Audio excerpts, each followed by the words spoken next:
आप देख रहे हैं लाइव इंडिया हर पल। नमस्कार, आप सभी दर्शकों का लाइव इंडिया हर पल में स्वागत है। मैं हूं आपके साथ पूजा दुबे और बात करेंगे झारखंड के हजारीबाग जिले की, जहां पर झारखंड के हजारीबाग जिले में एक दिल दहला देने वाली घटना सामने आई है, जिसने पूरे इलाके को सदमे में डाल दिया है। जहां 11 साल की एक नाबालिग बच्ची के साथ कथित तौर पर दुष्कर्म करने के बाद उसकी निर्मम हत्या कर दी गई है। इस पूरी घटना को लेकर के स्थानीय लोगों में भारी आक्रोश और साथ ही साथ गुस्से का माहौल देखने को मिल रहा है। मिली जानकारी के अनुसार बच्ची घर से महुआ चुनने के लिए आसपास के जंगल में गई थी। काफ़ी समय तक वापस न लौटने पर परिजनों को चिंता हुई और उन्होंने उसकी तलाश शुरू कर दी थी। काफ़ी खोजबीन के बाद बच्ची का शव जंगल क्षेत्र में संदिग्ध हालत में बरामद हुआ।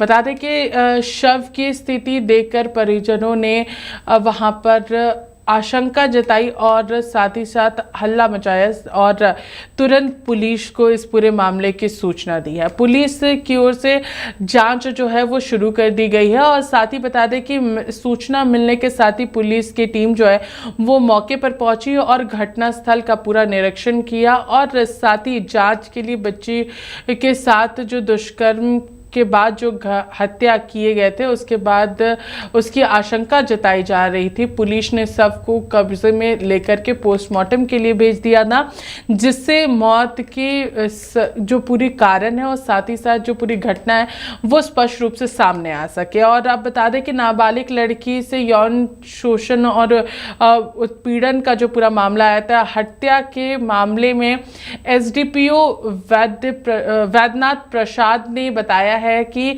एफएल द्वारा जो पूरा मामला आया था उसके बाद से उसकी जांच चल रही है और सीआरडी निकाले जा रहे हैं। साथ ही पोस्टमार्टम रिपोर्ट आने के बाद दुष्कर्म की पुष्टि की जा सकेगी और साथ ही लड़की के साथ जो पूरी घटना हुई है, जो जिस बात से वहाँ पर उस पर वार किया गया है, वो सारी चीज़ें जो है वो स्पष्ट रूप से आ पाएगी। देखिए क्या कुछ कहा है।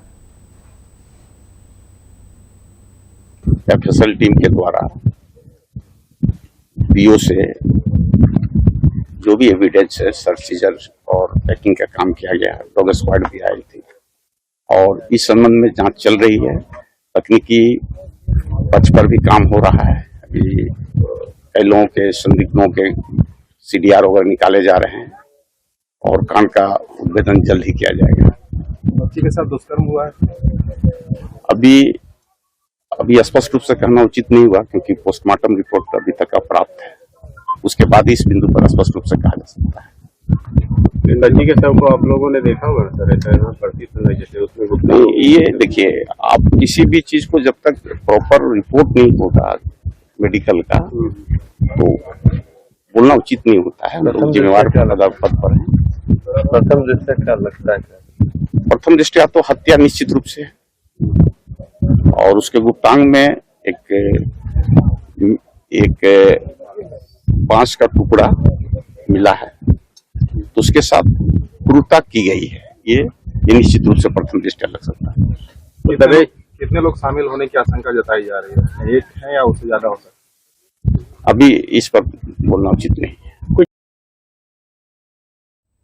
देखिए, जहाँ पे पुलिस अपनी जांच कर रही है, वहीं बड़का गांव की घटना, जो पूरे हजारीबाग में जो घटना घटी है विशुनगढ़ में, उसको लेकर के बड़का गांव की पूर्व विधायक अंबा प्रसाद ने राज्य में बढ़ते अपराध पर सवाल खड़े किए हैं और साथ ही कहा है कि राज्य में कानून व्यवस्था पूरी तरीके से ध्वस्त हो चुकी है। झारखंड की जनता अपराधियों से परेशान है और पीड़ित भी है। आए दिन देखिए, राजधानी में 8 बजे के बाद, आप देखिए रांची में भी और कई जगह पे भी 8 बजे के बाद सभी लोग दुकान बंद कर देते हैं इस डर से कि कोई उनको लूट ना ले, और लूटे भी जा रहे हैं। आए दिन हत्या, मर्डर हो गया या फिर जबरन वसूली का केस। आप देखिए हजारीबाग में एक रेप हुआ है 13 साल की बच्ची के साथ, जो मतलब सिर्फ रेप नहीं हुआ, उसका मर्डर भी कर दिया गया, उसके प्राइवेट बॉडी में डंडा भी घुसा दिया गया। फिर कुछ दिन पहले बड़का गांव में जेवर दुकान में डकैती हुआ है, और ये हर जगह हो रहा है। मतलब ये एक एक घटना हम उदाहरण के रूप में दे रहे हैं, आप ही लोग चला रहे हैं। अभी पेट्रोल डकैती का मामला बहुत सारा आया, जिसके वजह से सारे लोग रात में, राजधानी में कोई पेट्रोल पंप खोल के नहीं रखता है। रात में पेट्रोल पंप बंद कर दिया जाता है क्योंकि पुलिस पूरी तरह से फेल है पेट्रोल डकैती रोकने में। चाहे वो ट्रैफिकिंग का मामला हो, चाहे वो प्रोस्टिट्यूशन का मामला हो, चाहे वो डकैती का मामला हो, चाहे वो मॉल डकैती हो, चाहे वो दुकान डकैती हो, चाहे वो किसी भी चोरी हो, दूसरा चीज़ हो, जैसे ड्रग्स का भी मामला बहुत सारा आप लोग सुन रहे होंगे। और इस तरह के अनेकों घटनाएं आए दिन सुनते रहते हैं। कल भी मीडिया में देखा कि जमशेदपुर में भी जो मारपीट का घटना हुआ, जो अपहरण का घटना हो सुनने को मिला। तो आप सब जानते हैं कि पहले तो हत्या के मामले में गुमला सबसे एक नंबर में रहता था, अभी उससे ऊपर हो गया है रांची। और अगर आप विश्व ख्याति में जो नाम मतलब प्राप्त किए हैं, जामताड़ा जो साइबर क्राइम के मामले में, साइबर क्राइम अपराध के मामले में सबसे आगे है। और अगर आप धनबाद का बात करिए तो उसमें तो बात ही नहीं करना है, क्योंकि 2-3 पिक्चर भी बन गया है माफियाओं के ऊपर। और इस तरह से अनेकों चीज़ें हैं। और ये है 25 साल का हमारा झारखंड का छवि। और यहाँ पुलिस प्रशासन का जो क्रियाकलाप है, जो मतलब उसका जो कंडक्ट है, उसका जो कार्यशैली है, उसका छवि। जिस तरह से पुलिस प्रशासन किसी रैयत का घर तोड़ने के लिए पूरा एकदम सुपर कॉप बन के जाती है और सब प्रोएक्टिवनेस दिखाती है, उस तरह से बाकी मामलों में भी, मैं ये नहीं कह रही हूँ कि वो गलत कर रही है, सही कह रही है, चलिए आप बहुत अच्छा कर रहे हैं, लेकिन बाकी मामले में भी तो आप सुपर प्रोएक्टिव सुपर कॉप बन के जाना चाहिए। अब यहाँ पे जो डीजीपी का जो पद है, वो भी आप देखें कि रिटायरमेंट के बाद भी बहाल, भाड़े पे चल रहा है डीजीपी का पद। अब जो मैडम तदाशा मिश्रा जी है, हालांकि वो महिला है, हम खुद एक महिला होने के नाते मुझे अच्छा लगता है कि किसी पद में एक महिला पदासीन है और पूरे पुलिस के ऊपर एक महिला बैठी हुई है। लेकिन उनका जो हालत देख के लगता है, और इन सब चीज़ों को देख के आपको भी दिखाते हैं, जो लोगों का जो विश्वास है पुलिस प्रशासन के ऊपर, वो आपको देखना चाहिए। विष्णुगढ़ में अभी जो तनाव का माहौल है, लोग बोल रहे हैं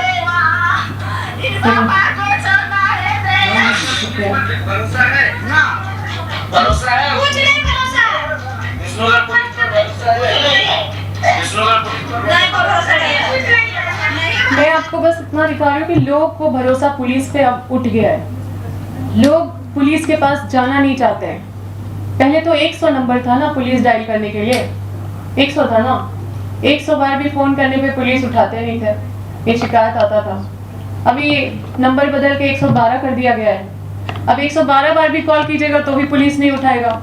हमको लगता है कि इन लोगों को हम सलाह देना चाहते हैं कि आप लोग ऐसा कीजिए, आप लोग पुलिस का नंबर 12 रख दीजिए, क्योंकि आप लोग का तो 12 बज चुका है। तो जिसको अपना 12 बजाना है वो लोग 12 में कॉल करेंगे, क्योंकि कॉल करने से भी तो कोई फायदा होगा नहीं। बहुत सारे ऐसे घटनाएं हैं जिसका उद्भेदन नहीं हुआ है। अभी 3 मर्डर हुआ था नापो में, मेरे क्षेत्र में, हम बता रहे हैं।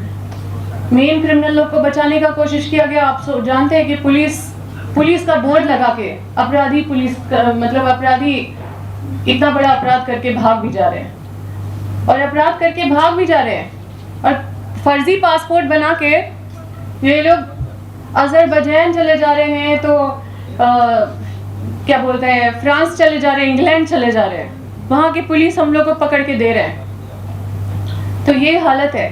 तो ये हालत देख के डीजीपी मैडम तदाशा मिश्रा जी का जो लगता है कि जनता को उनका नाम हताशा मिश्रा रख देना चाहिए।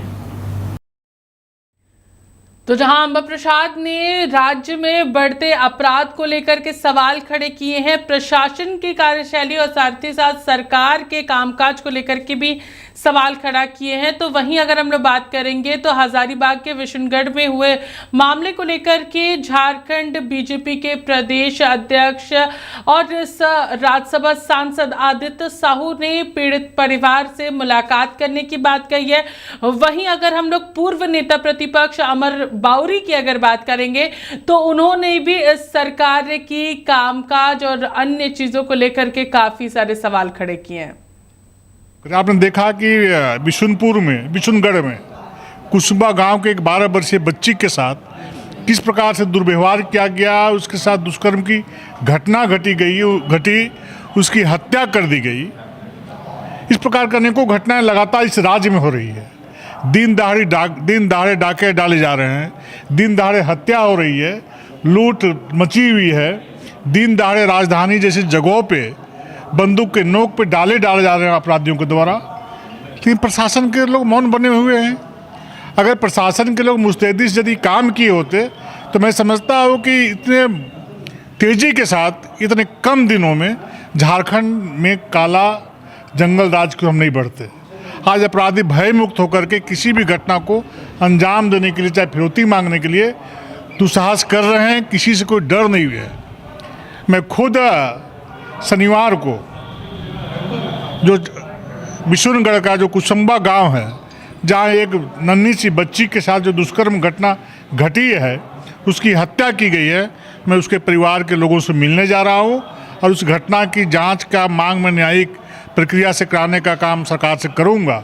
और जो भी अपराधी है, जो भी उस योजनाओं को बनाने में संलिप्त है, वो ऐसे लोगों को पकड़ करके फांसी की सजा दिलाई जाए। देखिए, जनता के साथ संगठन भारतीय जनता पार्टी हमेशा से है। जनता को भी मैं आग्रह करना चाहता हूं कि इस सरकार में आपकी बहू बेटियां, हमारी बहू बेटियां, यहाँ कोई भी सुरक्षित नहीं है। अपनी सुरक्षा अपने खुद करने के लिए समाज का दायित्व बड़ा है। समाज ने इस सरकार को बनाया है और समाज अगर देख रहा है कि जो जिसको हमने दिया है 5 साल के लिए वो हमारी सुरक्षा नहीं कर सकता है, तो समाज का जो अम्ब्रेला है वो बड़ा अम्ब्रेला है, उसके अंदर में सरकार है। समाज निर्णय ले और समाज अपने सुरक्षा का दायित्व खुद अपने हाथों में ले। की सुरक्षा हमारी जिम्मेदारी है। नहीं, सरकार जो है, इनके वर्ड और एक्शन में जमीन आसमान का अंतर है। तो हम लोग पिछले 6 साल से लगातार हर एक मंच से हम लोग कहते हैं कि भाई ये सरकार के लिए सुरक्षा, नागरिक की सेवा ये कोई मायने ही नहीं रखता है। ये सरकार के लिए तो प्राथमिकता लूट है और लूट के लिए उन्होंने छूट दे के रखा है। समाज के अंदर अगर यदि इतने अपराधियों का मनोबल बढ़ाए, राजधानी के अंदर बोल करके यदि गोलियां चलाते हैं, पेट्रोल पंप्स को लूटे जाते हैं, दिन दहाड़े हत्याएं की जाती है, तो एक बच्ची के साथ इस तरह की घटनाएं हुई है, तो इसमें इस सरकार की सेहत पे कुछ अंतर नहीं लगने वाला है। अभी तक ना मुख्यमंत्री जी का कोई ट्वीट देखे होंगे, ना किसी मंत्री का कोई बयान देखा होगा, ना कहीं राज्य के प्रशासन की तरफ से कोई कार्रवाइयाँ देखी होगी। आगे भी कुछ देखने को मिलेगा ऐसा नहीं है। हम जनता से अब यही कहना चाहेंगे कि इस लॉ एंड ऑर्डर पर बहुत सह लिया आप लोगों ने, हम सब लोगों ने सह लिया। अब इस सरकार को जगाने के लिए, जब हमारी बहू बेटियां, हमारी बच्चियां जब हमारी सुरक्षित नहीं है, तो एकमात्र रास्ता है कि सड़क पर उतर करके इस सरकार को इस बात के लिए चेताना कि भाई आपका जो जिम्मेवारी है उसको पूरा करिए, नहीं तो हम सड़क के माध्यम से इस सरकार को ही बदलने का रास्ता प्रशस्त करेंगे। तो हजारीबाग जिले के विशुनगढ़ इलाके में जो ये पूरी घटना हुई है, उसके बाद से भारतीय जनता पार्टी ने लॉ एंड ऑर्डर को लेकर के सरकार पर अपना शिकंजा कसा है और साथ ही साथ वहां पर उन्होंने सरकार को घेरने का काम किया है। वहीं बड़कागांव की पूर्व विधायक अंबा प्रसाद ने भी इस पूरे मामले को लेकर के सरकार पर कई सारे आरोप लगाए हैं और कहा है कि लॉ एंड ऑर्डर जो है वो पूरी तरीके से ध्वस्त है। अब देखने वाली बात होगी कि इस बच्ची के साथ जो ये पूरी घटना हुई है, इस पर जांच जो है वो कहां तक पहुंचती है और जो भी इस पूरी घटना के लिए जिम्मेदार हैं उन पर क्या कुछ कार्रवाई जो है वो कितनी जल्दी हो पाती है। फिलहाल इस खबर में हमारे साथ इतना ही। देखते रहिए लाइव इंडिया हर पल। नमस्कार।